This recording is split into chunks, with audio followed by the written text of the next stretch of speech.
नारायणं नमस्कृत्य नरं चैव नरोत्तमं देवीं सरस्वतीं व्यासं ततो जयमुदीरये। जय श्री राधे, जय श्री कृष्ण। आज फिर प्रश्नोत्तरी कार्यक्रम में हम आप समस्त भक्तों का, दर्शकों का करते हैं स्वागत और साथ ही स्वागत करते हैं आपके प्रश्नों का। धर्म अध्यात्म को लेकर के कोई भी आपकी जिज्ञासा हो, आप इस कार्यक्रम से जुड़ करके अपने प्रश्नों का उत्तर प्राप्त कर सकते हैं। आइए प्रश्नोत्तरी कार्यक्रम में प्रवेश करते हैं। आज का प्रश्न है, मेरी पत्नी चरित्रहीन है पर खुद आकर मुझे सारी सच्चाई बता दी, रो रो कर माफ़ी भी मांगी, क्या मुझे उसे क्षमा कर देना चाहिए? मेरे 2 बच्चे भी हैं, मेरी पत्नी को क्या प्रायश्चित करना चाहिए? बड़ा जटिल प्रश्न है। अब एक एक करके बताते हैं, जो भी प्रभु प्रेरणा होगी। मेरी पत्नी चरित्रहीन है पर खुद आकर मुझे सारी सच्चाई बता दी। चलो, आधा पाप तो कट गया। कहवे ते चीजें कछु पापा, अपने पाप को अपने मुख से बोलने से पाप आधे हो जाते हैं। एक नियम है। और पुण्य भी ध्यान रखना, पुण्य भी हम अपने मुख से बता दें तो पुण्य भी आधा हो जाता है। इसलिए पुण्य कभी बताना नहीं चाहिए, पाप कभी छिपाना नहीं चाहिए। तो अपने पाप को बताने से पाप आधा हो जाता है, इसी प्रकार अपना पुण्य बताने से पुण्य भी आधा हो जाता है। अब रही बात बताने से छिपाने से, तो अपना यदि हम पुण्य छिपा जाए तो दुगना हो जाएगा, और पाप भी छिपा जाए तो वो भी दुगना हो जाएगा। ये है, छिपाने से और बताने से पाप और पुण्य, छिपाने से दुगने और बताने से आधे, पाप भी पुण्य भी। लिखा भी है रामायण में, कहमे ते चीजें कछु पापा। तो इसलिए आपकी पत्नी का पाप आधा हो गया, बता दिया।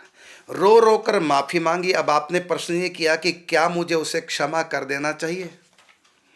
क्षमा नहीं करोगे तो क्या सिर फोड़ोगे? सिर फोड़ोगे, आपको ही हॉस्पिटल ले जाना पड़ेगा। तलाक दोगे तो आपके बच्चे अनाथ हो जाएंगे, माँ की ममता नहीं मिलेगी, और फिर आपको भी पत्नी का सुख नहीं मिलेगा। घर में रोटी कौन बनाएगा, त्याग देंगे उसको, आपको पत्नी का सुख नहीं मिलेगा। तो फिर दंड उसको थोड़ी है, दंड तो आपको भी हो गया ना साथ। यदि हम क्षमा नहीं करेंगे चरित्रहीना पत्नी को, तो दंड यदि आप देंगे त्यागने का, या कोई भी दंड आप देंगे, तो दंड तो आपको भी साथ साथ मिलेगा। क्योंकि पति पत्नी इतने एक होते हैं, एक जब दंड पाता है तो दंड दूसरे को भी मिलता है। पूरे परिवार की बात है। आप अपने बच्चों को दंड देंगे तो आपको भी दंड साथ मिलेगा। आपका बच्चा बीमार है तो दुख आपको भी होगा, आपका बच्चा फेल या पास है तो दुख और सुख आपको भी होगा। परिवार में दंड की तो बात ही मत करो, क्योंकि दंड एक को नहीं मिल सकता। और यहां भी देखो, कोई चोर पकड़ा गया, उसको जेल कर दिया, तो चोरी तो चोर ने की है, और दंड उसकी पत्नी को तो मिला जो पति से दूर होगी, बच्चों को दंड मिला, बिजनेस छूट गया, आमदनी खत्म हो गई, तो दंड तो सबको इकट्ठे मिल रहा है।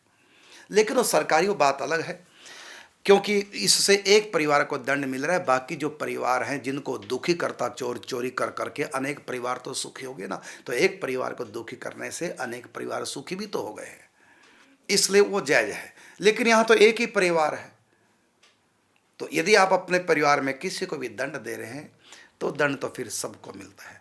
हाँ, बस डांट दिया, फटकार दिया, इतना ही बहुत है। इससे आगे कुछ नहीं करोगे तो आपके ऊपर भी उसका साइड इफेक्ट पड़ेगा। और दूसरी बात, यदि आप पत्नी को त्याग देंगे तो मैंने कहा कि साइड इफेक्ट आपके ऊपर ही पड़ेगा और पत्नी के बच्चों के ऊपर भी। फिर आप कहेंगे मैं दूसरा विवाह कर लूँगा, तो फिर आपके बच्चे डबल दुख पाएंगे। उनके सोती अम्मा इतना प्यार कर ही नहीं पाएगी, तो वो तो बच्चों को भी आप डबल दंड दे रहे हैं। माँ उनकी छीन ली और एक दुश्मन उनके साथ और खड़ा कर दिया, उनकी सोतेली माँ ला करके। तो आप तो बच्चों का क्या कसूर, बच्चों क्यों आपने दंड दिया? दूसरी बात, आप कहेंगे दूसरा विवाह करके कम से कम मैं तो दंड से बच जाऊंगा ना, मेरी तो दूसरी पत्नी आ जाएगी। तो भले ही आपकी दूसरी पत्नी आएगी, लेकिन मैं कहना चाहूँगा दूसरी पत्नी आएगी तो कुंवारी तो वो भी नहीं है।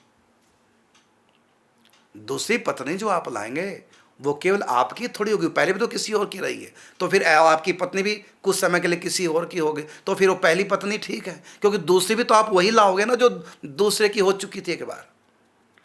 तो हमारी समझ में तो यही है कि छोड़ो मत।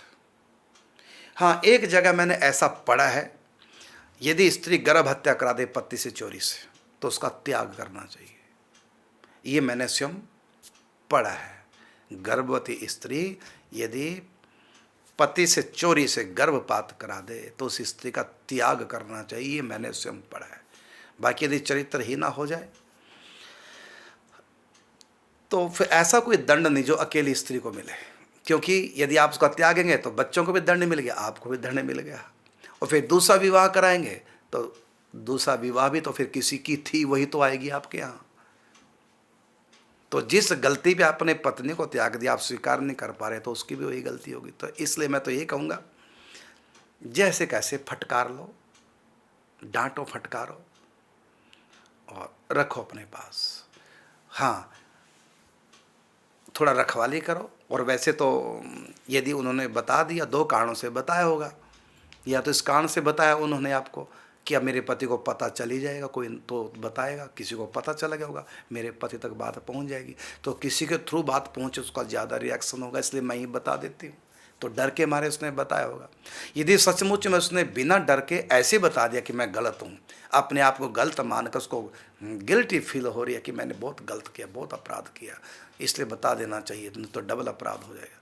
तो उसने यदि सचमुच में इस पवित्र भाव से आपको बता दिया है, तो मुझको तो लगता है अब ये दोबारा गलती नहीं करेगी, क्योंकि वो अब अंदर से अलर्ट होगी, समझ गई, अपनी गलती का एहसास हो गया, अब वो दोबारा गलती नहीं करेगी। यदि वो डर के मारे बताया उसने कि मेरे पति को किसी के थ्रू पता चले तो मैं ही बता देती हूँ, नहीं तो डबल हानि हो जाएगी, तो फिर ऐसे स्त्री का बाद में भी कोई विश्वास नहीं है। इसलिए उसके ऊपर यही उसके लिए दंड होगा, उसको जेल बना दो, घर उसके लिए एक जेल बना दो, अर्थात घर से बाहर नहीं जाओगी, सत्संग कथा कीर्तनों में भी नहीं जाओगी, कहीं नहीं जाओगी, अब घर में रहो, यही दंड उसके लिए बहुत है। ये फिर दंड केवल उसी को मिलेगा, आपके बच्चों को और आपको नहीं मिलेगा। बाकी आप पति पत्नी की तरह प्रेम से रहिए, सब घर के काम धंधे करें बढ़िया, और जो यदि वो धार्मिक है तो घर में भक्ति पूजा पाठ करें, लेकिन घर से बाहर उसको मत जाने दो, क्योंकि जो एक बार गलत हो गई वो दोबारा फिर गलत हो सकती है, कुछ नहीं कहा जा सकता। तो उसके लिए दंड तो मैं यही कहूँगा कि घर से बाहर ही मत जाने दो और उसको डरा दो। यदि अब घर से बाहर निकल गई, तुम्हारे भाइयों को बता दूंगा मैं तुम्हारी हर करतूत, तुम्हारे माँ बाप को बता दूंगा, तो डर के मारे, अपमान के मारे फिर आपकी बात मानेगी। और यदि आपकी पत्नी कहती मेरे लिए कोई प्रायश्चित बताओ, तो उनको कह दो तुम्हारे लिए यही प्रायश्चित है, अब घर तेरे लिए जेल हो गया, यही तेरी सज़ा जेल की, लेकिन घर रूपी जेल, जिससे कि बच्चों को और मुझको दंड ना मिले, इसका साइड इफेक्ट ना हो, इससे तो घर में रहेगी, तेरे लिए जेल है, तू अब घर से बाहर नहीं जाएगी, रिश्तेदारी में, विवाह शादी में कहीं ना जाए, यही उसका दंड है। अगर जा रही है तो तुम कहना कि मेरे साथ जाओगी तो जाओगी, अकेली कहीं नहीं जाओगी, यही जिंदगी भर तू अकेली ना मायके जाएगी, कहीं नहीं जाएगी, मेरे पास समय होगा मैं संग जाऊंगा, नहीं समय होगा तो नहीं जाने दूंगा, भाई यही तुम्हारा दंड है। अगला प्रश्न लेते हैं। एक बार आपका प्रश्न दोहरा देता हूं, जो जिसका उत्तर दिया, मेरी पत्नी चरित्रहीन है पर खुद आकर मुझे सारी सच्चाई बता दी, रो रो कर माफ़ी भी मांगी, क्या मुझे उसे क्षमा कर देना चाहिए? तो मेरे 2 बच्चे भी हैं, मेरी पत्नी को क्या प्रायश्चित करना चाहिए? तो मैंने सारी बातों का उत्तर आपको दे दिया। अगला प्रश्न लेते हैं। कुछ पाप चोरी से किए जाते हैं, कुछ अनजाने में होते हैं, कुछ जानबूझकर किए जाते हैं, कुछ सरेआम किए जाते हैं, क्या इन सब का फल अलग अलग होता है? क्या उसके दंड की का समय स्थापन निश्चित होता है? समय और स्थान निश्चित होता है। गहना कर्मणों गति, कर्म की गति बड़ी गहन है, पूरी जानकारी तो केवल भगवान के पास है, और भगवान ने दे रखी है ये पावर धर्मराज को, यमराज को, उनके पास पूरी डिटेल तो किस कर्म की कब किस स्थिति में किया गया कर्म। हाँ, इतना है कि एक ही कर्म जो मैंने किया वही कर्म आपने किया, वही कर्म तीसरे ने किया, लेकिन तीनों की परिस्थितियाँ अलग अलग थी, तीनों की मानसिकता अलग अलग थी, इसलिए तीनों का फल भी अलग अलग होगा, भले कर्म तीनों का एक जैसा था। जैसे उदाहरण के रूप में एक छोटे से बच्चे ने जहर खा लिया टॉफी समझकर, और वो जय मर गया, उसको आत्महत्या का पाप नहीं लगेगा। और एक व्यक्ति ने बड़ा होकर के जानबूझ के दुख के मारे जहर खा लिया, उसके ऊपर आत्महत्या का केस होगा। यदि बच जाए तो यहाँ भी केस पुलिस केस बनेगा, मर गया तो फिर उसको दंड मिलेगा, प्रेत योनि मिलेगी, क्योंकि उसने जानबूझ के खाया। तो खाया तो जानबूझ के बच्चे ने भी है, लेकिन वो बालक था, अनजान था। तो यहाँ भी सरकार भी करती है। यदि कम वयस्क बालक है, 18 साल से कम है, तो वो कोई काम करता है गलत, तो उसकी सज़ा कम होती है, और पूर्ण वयस्क यदि वही कर्म करे उसकी सज़ा पूरी होती है। तो कई बार परिस्थितियों को देखकर भी कम ज़्यादा पाप वही है। एक स्त्री पर पुरुष का सेवन कर रही है सुख के लिए, तो उसको ज़्यादा दंड है, और एक स्त्री गरीबी से तंग आकर के पेट भरने के लिए उसने वैश्यावृत्ति करने लगी, तो दंड तो उसका भी है, लेकिन उसका कम हो जाएगा, क्योंकि वह मजबूर थी। तो इस प्रकार कर्म भले सेम हो, लेकिन सेम कर्म का भी अलग अलग फल मिल सकता है, परिस्थिति से, ज्ञान की कम अधिकता से, परिस्थितियों के कारण से, मजबूरी से, ये सब अलग अलग इसका है। लेकिन पूर्ण रूपेण निश्चित रूप से तो परमात्मा या धर्मराज जानते हैं, जो दंड न्यायाधीश है, दंड पाणी जो है। बाकी ये बात सच है कि एक ही कर्म का सभी को बराबर फल नहीं मिलता, कर्म भले सबका बराबर हो। अगला प्रश्न लेते हैं। उदासीन संप्रदाय कौन से भगवान से शुरू हुआ है? उदासीन संप्रदाय गुरु नानक देव जी के 2 पुत्र थे, श्रीचंद जी और लक्ष्मीचंद जी। तो श्रीचंद जी जो हुए श्री गुरु नानक देव जी के पुत्र, उनसे उदासीन संप्रदाय प्रारंभ हुआ, जिनको भगवान शिव का अवतार माना जाता है। अगला प्रश्न है कि 1.5 साल के बच्चे की अगर मृत्यु हो गई हो तो क्या उसका पिंडदान होता है? क्या नहीं होता, उनका पिंडदान नहीं होता। अगला प्रश्न है, उसका संस्कार भी नहीं होता, अग्नि संस्कार आदि नहीं होता। अगला प्रश्न है कि मुझे श्राद्ध के विषय में जानकारी नहीं है, क्या मेरी शादी के बाद मेरा गोत्र वही होगा जो मेरे पति का? बिल्कुल, पति का गोत्र ही होगा। अगला है कि मेरे सास व ससुर जी का तलाक हो गया है, ऐसे में गोत्र कौन सा होगा? तो आपके ससुर का जो है वही आपके पति का, वही आपका। तो अगला है कि मेरे पितृ कौन होंगे और मुझे किसके नाम का श्राद्ध करना होगा? 3 पीढ़ी तक आपके पितृ होंगे, 3 पीढ़ी तक। और उसके बाद के जो पितृ हैं उनके लिए फिर महालया श्राद्ध होता है, जिसको महाश्राद्ध बोलते हैं। वो होता है अमावस के दिन, उसकी डेट कोई नहीं होती है, एक ही होती है, वो होती है अमावस। तो जितने हमारे 3 पीढ़ी के बाद पितृ यदि रह गए कोई उसमें, वैसे तो ज़्यादातर जन्म हो जाता है, मान लिया अभी तक किसी का जन्म नहीं हुआ अभी पितृलोक में, तो उनका श्राद्ध अमावस को, बाकी सबका श्राद्ध वही होता है जो उनकी मृत तिथि है। यदि उसी दिन संस्कार कर दिया गया तो वही तिथि मानी जाएगी, यदि अगले दिन पिंडदान हुआ हो संस्कार तो अगले दिन तिथि मानी जाएगी। पिंडदान जिस दिन हुआ, मृत्यु की तिथि को पिंडदान हुआ है, या फिर अगली तिथि संस्कार पे पिंडदान हुआ, जब भी प्रथम पिंडदान होता है तभी उसका श्राद्ध होता है उसी दिन। और बालक का पिंडदान नहीं होता, इसलिए बालक का श्राद्ध भी नहीं होता। हाँ, फिर भी बालक के लिए कुछ तो करते ही हैं। अगला है, इन सब का श्राद्ध होता है अमावस के दिन, महालया श्राद्ध बोलते हैं इसको। मुझे किसके नाम का श्राद्ध करना चाहिए? मैंने बताया 3 पीढ़ी तक श्राद्ध करें। और आपके सास ससुर का तलाक हो गया है, मैं कहता हूँ चाहे आपकी सास का दूसरा विवाह भी क्यों ना हो जाए, तब भी उस सास की मृत्यु के बाद आप पिंडदान और श्राद्ध आप करेंगे। कारण क्या? क्योंकि आपके जो पति हैं उनके माता पिता वही रहेंगे, चाहे तलाक लो चाहे ना लो।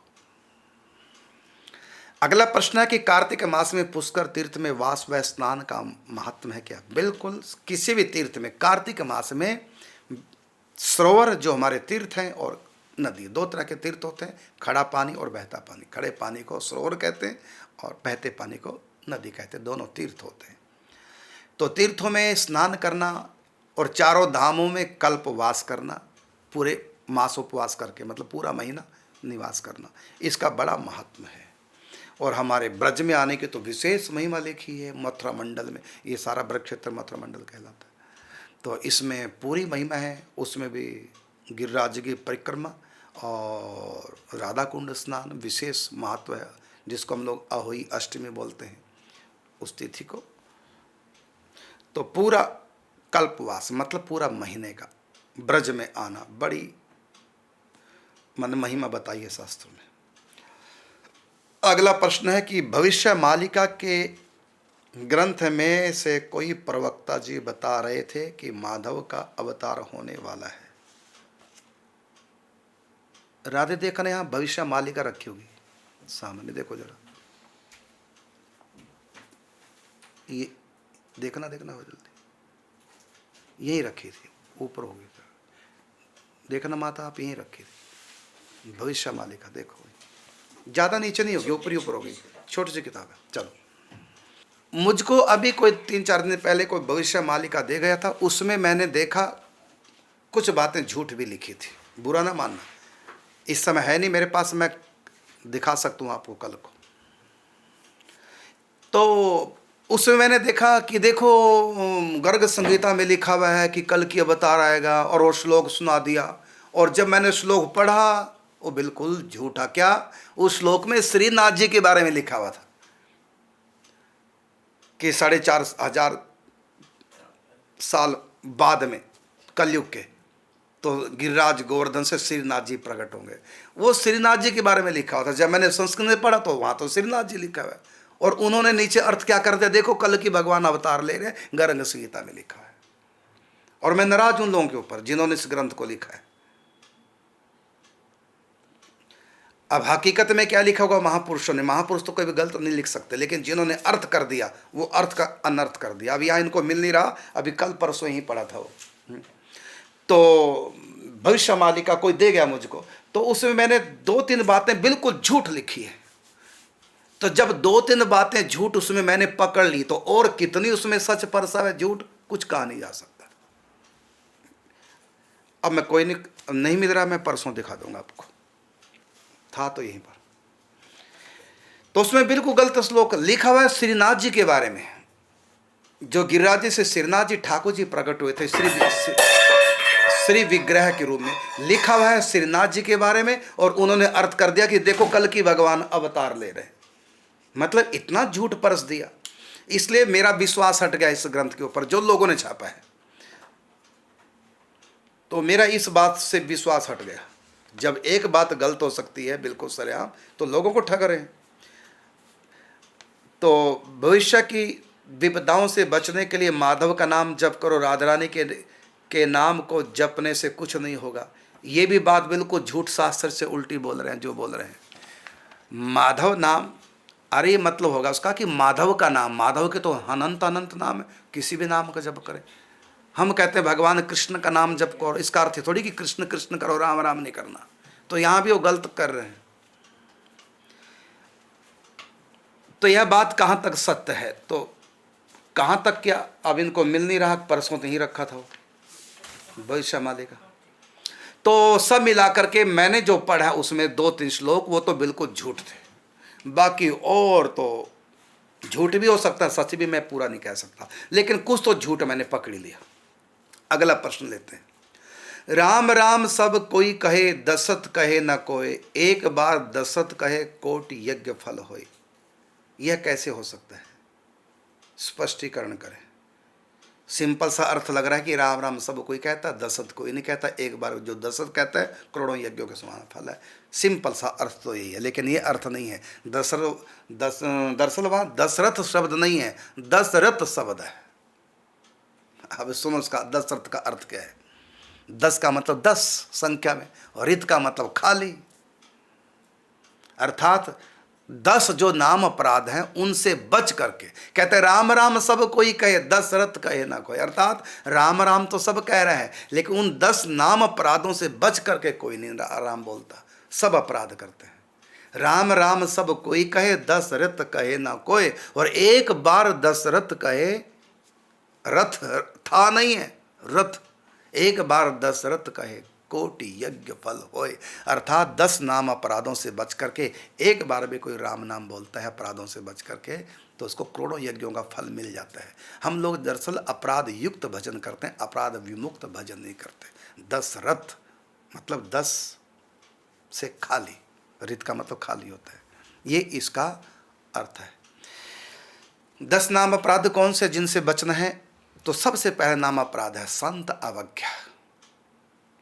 संत महापुरुषों की कभी अवज्ञा नहीं करनी चाहिए, उनका तिरस्कार नहीं करना चाहिए, उनकी बात नहीं मोड़नी चाहिए, उनमें दोष बुद्धि नहीं करनी चाहिए। जहाँ से हमको नाम मिला उन संतों का, गुरुओं का पूर्ण सम्मान करना चाहिए। यदि हम तिरस्कार कर रहे हैं तो जहाँ से नाम मिला फिर वो नाम काम नहीं करेगा। तो एक तो हम संत अवज्ञा से बचे। दूसरा, राम नाम की महिमा जहाँ जहाँ भी ग्रंथों में लिखी है बढ़ा चढ़ा करके कह रखी है, इतनी महिमा राम नाम की नहीं जितनी लिखी गई है, कही गई है। यदि इस प्रकार हम मानते हैं तो ये भी एक नाम का अपराध है। और दूसरा, हम तो राम नाम करते हैं, राम नाम की बहुत महिमा है, इसलिए हमको यज्ञ पूजा पाठ आदि करने की क्या आवश्यकता है, राम नाम से सब हो ही जाएगा। ऐसा सोच करके हम पुण्य कर्मों का प्रत्याग कर दें, श्राद्ध आदि कर्मों का प्रत्याग कर दें, तीर्थ यात्रा आदि का प्रत्याग कर दें, अवहेलना कर दें, ये भी नाम का अपराध है। ये और नाम जप से सारे पाप कट जाते हैं, इसलिए पाप कर लो, बाद में नाम डबल कर लेंगे, नाम जाप कर लो पाप। इस प्रकार हमने नाम जप को पापों के बढ़ावे में उसका उपयोग किया, तो ये भी एक अपराध है, पाप है। ऐसी भगवान के अनंत अनंत नाम है, किसी भी नाम में बड़े छोटे की भावना करेंगे, कल्पना करेंगे तो ये भी नाम का अपराध है, नाम का तिरस्कार है। तो इस प्रकार हम ये इस तरह के 10 नाम अपराध हैं। तो इन अपराधों से, 10 अपराधों से मुक्त होकर के जब हम भजन करते हैं तो एक नाम से ही इतना फल हो जाता है। तो दोहा आपने जो लिखा है कि राम राम सब कोई कहे, दशरथ कहे न कोई, एक बार दशरथ कहे कोटि यज्ञ फल होए। तो 10 रथ नहीं है, 10 ऋत शब्द है। अगला प्रश्न है कि मैं हित 84 का पाठ करती हूँ पर समय के अभाव के कारण पूरा नहीं पढ़ पाती हूँ। कृपया आप बताइए कि क्या एक समय में पूर्ण पाठ करना जरूरी है या 1-2 दिनों में पूरा कर सकते हैं? क्या फलश्रुति पढ़ना अनिवार्य है? फलश्रुति इसलिए पढ़ी जाती है जिससे कि पाठ के प्रति हमारी रुचि बढ़े। रुचि को बढ़ाने के लिए फलश्रुति हुआ करती है। रही बात कि हम हित 84 का पाठ पूरा नहीं कर सकते, तो ऐसी स्थिति में इसका उत्तर है आप 1 पद भी हर रोज पढ़ सकते हैं, 2 पद भी हर रोज पढ़ सकते हैं, 3 पद भी प्रतिदिन पढ़ सकते हैं, पूरी की पूरी भी प्रतिदिन पढ़ सकते हैं। इसके लिए कोई नियम नहीं। हाँ, इतना है कि जितना आप अधिक पढ़ेंगे उतना ही उसका लाभ होगा, वो अलग बात है। बाकी ऐसा नहीं कि पूरी एक साथ पढ़नी आवश्यक है। ये हो गया आपके प्रश्नों का आगे भी है प्रश्न। श्री जी के नाम सेवा का किसको अधिकार है? सभी को अधिकार है। प्रत्येक जीव को अधिकार है कि भगवती की या भगवान के किसी भी नाम का जाप करें। हाँ, इतना अवश्य है कि जो राधा नाम है ना, ये नाम बड़ा गुप्त है। यास्ते व्यास प्रगट कियो नहीं जान सार को सार, ये सबसे गुप्त मंत्र है और इसके ऊपर रसिकों का ही अधिकार है। वैसे कोई और जपेगा तो ऐसा नहीं कोई पाप लग जाएगा, ऐसा कुछ नहीं है। लेकिन ये फल जो देगा ये, वो फल, जैसे कब्ज किसी को हो रही है तो दवाई तो हर कब्ज वाला ले सकता है, लेकिन गर्म पानी से लेगा तभी लाभ होगा। यदि ठंडे पानी से लिया तो लाभ तो होगा लेकिन बहुत कम होगा। तो एक राधा नाम एक ऐसा विचित्र नाम है यदि हम सखी भाव से भावित होकर लेंगे, जैसे कब्ज की दवाई गर्म पानी से या दूध से, गर्म दूध से लेने का विधान है, इसी प्रकार राधा नाम ये रसिकों के लिए है, सखी भाव से ही लेंगे, यही विधान है। बाकी विधान को तोड़कर भी यदि आप नाम जप करेंगे तो नाम जप तो तब भी काम करेगा, लेकिन वो काम कम करेगा। विधान से जपोगे तो नाम पूरा। तो विधान यही है कि प्रातःकाल ही उठ के धार सखी को भाव, जाय मिले निज रूप सो या को यही उपाय, यही इसका उपाय है। क्योंकि ये सखी भाव की उपासना में राधा नाम होता है, सखा भाव की उपासना में राधा नाम नहीं, ऐश्वर्य भाव की उपासना में राधा नाम नहीं। राधा नाम केवल सखी भाव की उपासना के लिए अधिकार है। बाकी अनाधिकार चेष्टा नाम में कोई करे कोई दोष नहीं है, लेकिन पूरा फल मिलेगा सखी भाव से संपन्न साधक यदि नाम जाप करेंगे, उनको पूरा फल। अर्थात ये सखी भाव का क्या अर्थ है? सखी भाव का अर्थ है कि मैं न आत्म कल्याण के लिए राधा नाम जपूंगी और न मन की शुद्धि के लिए राधा नाम जपूंगी। मैं राधा नाम जप कर रही हूँ अपने प्रिया प्रीतम और सखियों को रिझाने के लिए। ये है सखी भाव। यदि आपको अपने कल्याण के लिए करना, अनंत अनंत प्रभु के नाम है, किसी भी नाम से कल्याण हो जाएगा। किसी नाम से आप झाड़ू लगाओ, अपने मन की चादर को दो, साबुन है प्रभु का नाम, लेकिन राधा नाम को साबुन की तरह प्रयोग मत करो। कहा ना कि राम नाम की साबुन से जो मन की मैल मिटाएगा, निर्मल मन के दर्पण में वो राम के दर्शन पाएगा। तो प्रभु का नाम किसी भी भाव से जप सकते हैं, लेकिन राधा नाम सखी भाव से, इतना तो है। अगला है ज्योत निरंजन का क्या अर्थ है? तो ज्योति निरंजन का अर्थ है कि परमात्मा प्रकाश स्वरूप है और आंखों से देखे नहीं जा सकते, ये इसका अर्थ है ज्योति निरंजन। ज्योति का मतलब प्रकाश होता है, निरंजन का मतलब जो आंखों से देखा न जा सके, ये है। क्योंकि परमात्मा एक स्वरूप है निराकार जो ज्योति निरंजन है। अगला प्रश्न है, क्या पुरुष की आत्मा अगले जन्म में स्त्री बन सकती है और स्त्री की आत्मा अगले जन्म में पुरुष बन सकती है? इसका उत्तर है, आत्मा ना स्त्री होती है ना पुरुष होती है। ना आत्मा स्त्री बन सकती है ना आत्मा पुरुष बन सकती है। आत्मा में कोई लिंग भेद है ही नहीं, आत्मा एक ही जैसी रहती है। चाहे वो स्त्री की योनि में चला जाए व्यक्ति, चाहे पुरुष की योनि में है, चाहे वो गधे की योनि में, चाहे हाथी की योनि में, चाहे वो पेड़ की योनि में चला जाए, चाहे तो देव योनि में चला जाए, चाहे वो ब्रह्मलोक में चला जाए, चाहे वो गोलोक में चला जाए, साकेत में चला जाए, चाहे वो निराकार परमात्मा में ज्योति जो समा जाए, आत्मा में कभी परिवर्तन होता ही नहीं। ये अब आपका प्रश्न मैं समझ रहा हूँ क्या आप पूछना चाह रहे हैं, लेकिन शब्द गलत है, वो मैंने सुधार दी कि आत्मा में लिंग भेद होता नहीं। अगले जन्म में मुझको स्त्री का शरीर मिल जाए तब भी आत्मा में परिवर्तन ही आत्मा में ही रहेगी। आत्मा में स्त्री पुरुष का भेद होता है नहीं, सबकी आत्मा एक जैसी होती है, इसलिए आत्मा में परिवर्तन होता नहीं। चेतन सत्ता में परिवर्तन नहीं होता, आत्मा परमात्मा में परिवर्तन नहीं होता। हाँ, जो जड़ एनर्जी है उसका परिवर्तन हो जाता है, जड़ एनर्जी का परिवर्तन होता है, चेतन एनर्जी का परिवर्तन नहीं होता। आपने कहा क्या पुरुष की आत्मा अगले जन्म में स्त्री बन सकती? मैं समझ गया आप कहना क्या चाह रहे हैं। तो मतलब यह है कि क्या इस समय जो पुरुष शरीर में आत्मा है, क्या अगले जन्म में वो आत्मा स्त्री शरीर में जा सकती है? ये इसका उत्तर प्रश्न होना चाहिए था। तो बिल्कुल आत्मा जो अब की बार पुरुष शरीर में है, अगले जन्म में वो स्त्री शरीर में भी जा सकती है। भागवत में भी ऐसे उदाहरण है और कई हमारे पुराणों में ऐसे उदाहरण हैं, और प्रत्यक्ष में भी जिनको पूर्व जन्म का ज्ञान है उसमें भी। और हमारे यहाँ और एक संत को हम बड़े नज़दीकी से जानते हैं, वो पूर्व जन्म में स्त्री थे और अब की बार पुरुष बन गए। पूर्व जन्म का नाम भी पता है और किस प्रकार उनका सिर छूटा और कैसे अगला जन्म।